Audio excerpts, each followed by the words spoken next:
Qala rahimahullahu ta'ala wa nafa'ana bihi wa bi'ulumi fid dharain amin. Rukun Islam pertama mengucap dua kalimat syahadat dengan lidah. Asyhadu an la ilaha illallah wa asyhadu anna Muhammadar Rasulullah. Dengan keyakinan hati bahwasanya tidak ada yang disembah sebenarnya hanya Allah, dan bahwa Nabi Muhammad SAW itu adalah Rasul Allah, yang mana mengucap dua kalimat syahadat ini adalah salah satu dari rukun Islam. Dengan adanya rukun Islam ini kita mendapat akan selamat dunia dan akhirat, dan mendapat tempat yang sangat mulia, yaitu surga Allah Subhanahu wa ta'ala. Akan tetapi jangan lupa bahwa ada beberapa sesuatu yang merusak dua kalimat syahadat kita, yang mengeluarkan kita daripada Islam menjadi orang yang murtad. Di antaranya ada yang di dalam hati, seperti ragu-ragu dengan adanya Allah, seperti tidak riba dengan qada dan qadarnya Allah, seperti tidak sabar mendapat bala, tidak syukur mendapat nikmat. Misal-misal itu semua adalah mengeluarkan seseorang daripada Islam.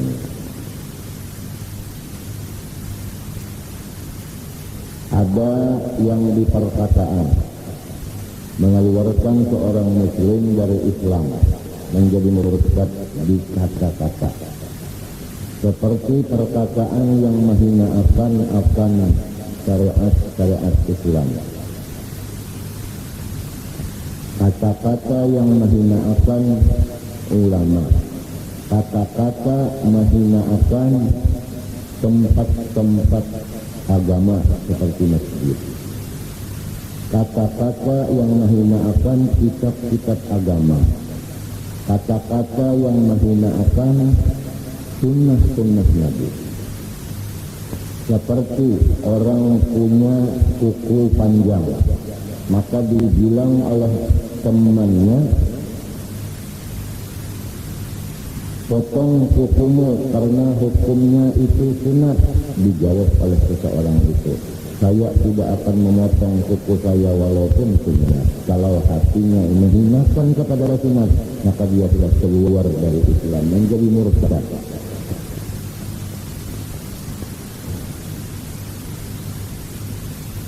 Seperti menghina-hina, mencaci-caci kepada ulama, apalagi sahabat Rasulullah SAW, seperti Sayyidina Abu Bakar Siddiq, Sayyidina Umar, Sayyidina Utsman. Ada di perbuatan anggota, seperti sujud kepada matahari bulan, misalnya.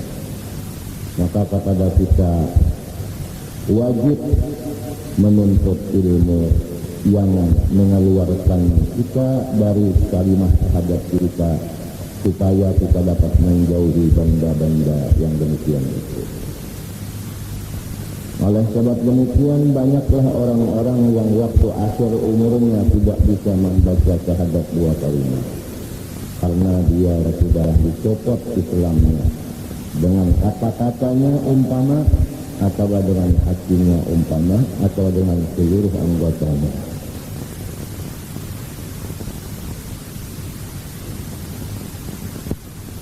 Misalnya yang disebut-sebut itu tadi, jagalah hati kita daripada perbuatan yang mengeluarkan kita dari dua kalimat syahadat. Jagalah lidah kita, jagalah perbuatan anggota kita.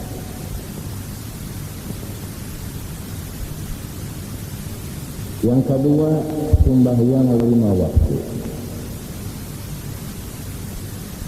Di akhir zaman banyak orang-orang yang meninggalkan sembahyang 5 waktu. Sekarang sudah akhir zaman, tanda-tanda akhir zaman sudah banyak. Jadi sekarang ini sudah akhir zaman. banyak di akhir zaman orang yang meninggalkan sembahyang 5 waktu dengan sebab pekerjaan keduniaan. Asik mengasam banih panen sehingga zuhur asar tidak dikerjakan. Asik dengan anak buah sehingga asar zuhurnya tidak dikerjakan. Subuhnya ditinggalkan karena anak.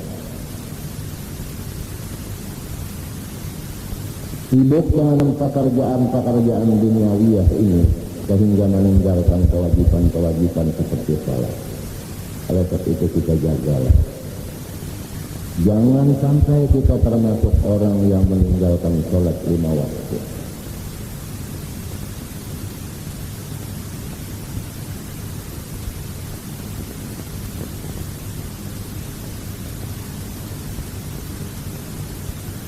Yang ketiga, puasa Ramadan.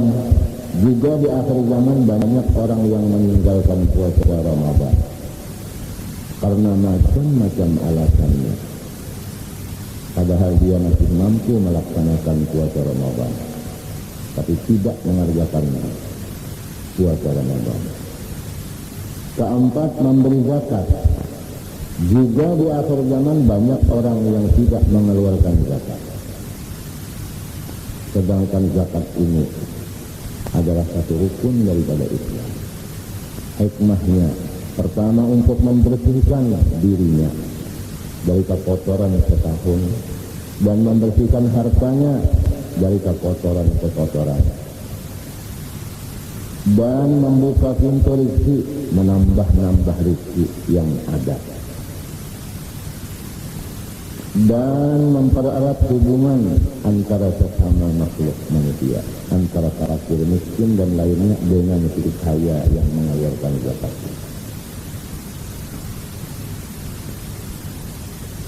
Tapi di akhir zaman banyak orang yang tidak tahu zakat, tidak tahu cara mengeluarkan zakat. Ada yang tidak tahu niatnya, ada yang tidak tahu tempat-tempat untuk melakukan zakat. Sampai zakat itu diserahkan kepada orang yang mampu dan kaya, atau diserahkan kepada orang yang termasuk tanggungannya. Terbulit-bulit zakat lawan bubuhan ini juga, sehingga nampak apabila Syawal keluarganya itulah yang nampak di toko paling banyakan.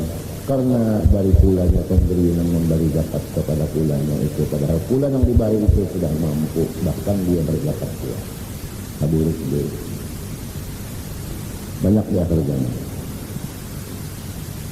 Pergi haji ke Baitullah, rukun Islam yang kelima.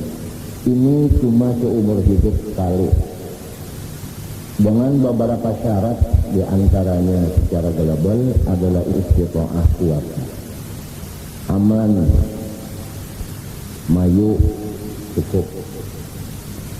Seumur hidup sekali bagi orang yang mampu, bukan paksaan.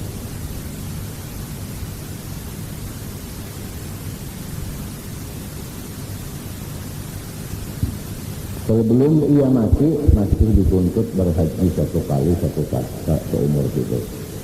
Jadi kalau belum mati, belum tahu lagi itu.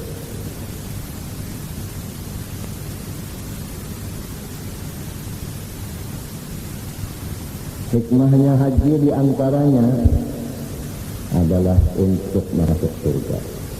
Al-hajjul mabrur laisa lahu jazaa illa al-jannah.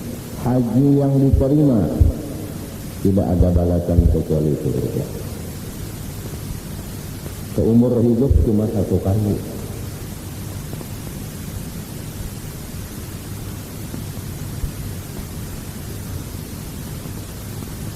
Di akhir zaman banyak orang yang berhaji bukan sebagaimana tuntunan agama.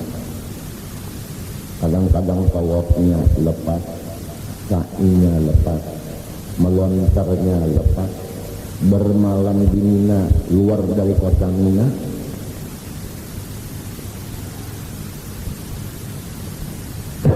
dan lain-lain lagi.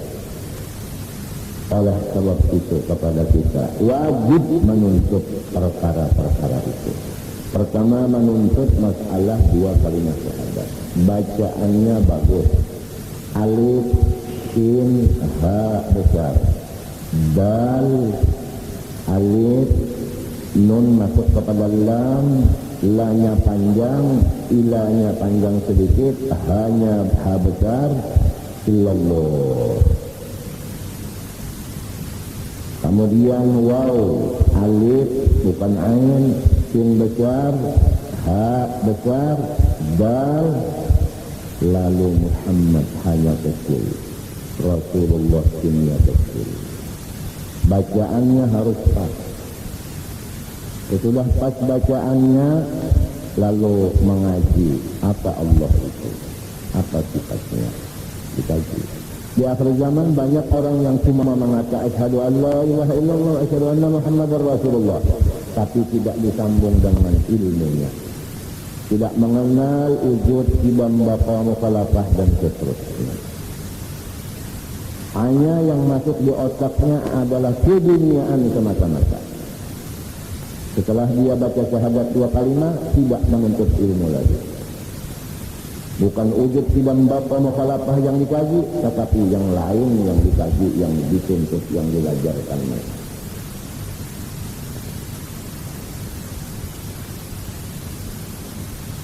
Ulun alhamdulillah dari kecil dipimpin arwah ayah, dipimpin arwah nenek, masalah asyhadu an la ilaha illallah, asyhadu anna Muhammadar Rasulullah.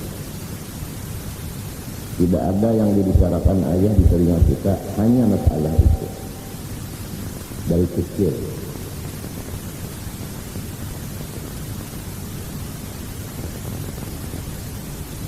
Kemudian ngaji sama guru yang lain pada ayah dan nenek, sambil memperhatikan bagaimana ini sifat 20, masalah ta'alluq diperhatikan, masalah pembagiannya juga diperhatikan, nafsiyah, salbiyah, ma'ani, maknawiyah. Kemudian masalah suluhi rajin, tanjidi hadis. Kemudian cara takhalluq amaliyah batin. Kemudian dalil-dalilnya. Kemudian sampai kepada muraqabah dan musyahadah. Itulah seorang ayah yang bertanggung jawab atas anaknya. Sebab kewajiban bagi ayah mendidik akan anaknya. Pertama-tama yang diwajibkan mendidik anak masalah adalah mengenal Allah ini, makrifat kepada Allah, mengenal sifat-sifatnya Allah yang wajib, yang mustahil, yang harus. Itu yang pertama. Batasnya mulai anak akil dan balik, artinya sampai umurnya haid apabila gini-gini, bermimpi, kawin apabila laki-laki, atau umurnya 15 tahun jikalau belum haid dan jikalau belum bermimpi. Yang pertama diajarkan ayahnya sendiri selaku ayah kandung. Ini yang ditugaskan oleh Allah dengan tugas yang wajib, tapi diringani. Kalau ayahnya tidak sanggup, ayahnya disuruh dengan suruhan yang wajib, menyuruh anaknya mencariakan guru untuk mendidik makrifat, supaya anak itu menjadi arif billah, orang yang kenal dengan Allah, baik anaknya tadi laki maupun perempuan. Jadi kalau betul-betul seorang ayah melaksanakan kewajibannya terhadap anaknya, maka anaknya itu yang laki arif billah, yang perempuan arifah billah. Setelah sudah sampai masanya 20, umpamanya 25 yang laki, 20 yang bini dikawinkan, berarti arif dan arifah berkumpul, maka anaknya akan menjadi orang yang baik. Cuma di akhir zaman juga. Oleh sebab itu kita di akhir zaman disuruh oleh agama mengurangi pergaulan. Jangan tapi banyak bergaul. Karena diri kita sudah kurang, apabila bergaul tambah kurang. Jadi yang kurang ini menambah, bukan mengurangi lagi akan kurangnya itu. Kita lihat guru-guru kita yang tuha-tuha, setelah umurnya sudah 50 ke atas, maka beliau itu selalu mengamalkan uzlah dan khalwat. Dia mengamalkan kurang bergaul, hatta sama istrinya kurang bergaul. Tidak seperti yang 40 ke bawah, kalau sudah 50 ke atas. Dan kata-katanya pun di rumah sendiri sudah jauh kurang daripada dulunya. Dulunya kata di Bandar di rumah, sekarang kurang.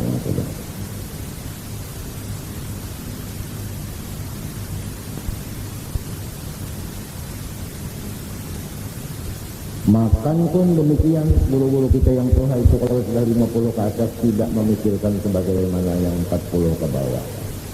Al-Lajiti apa yang ada.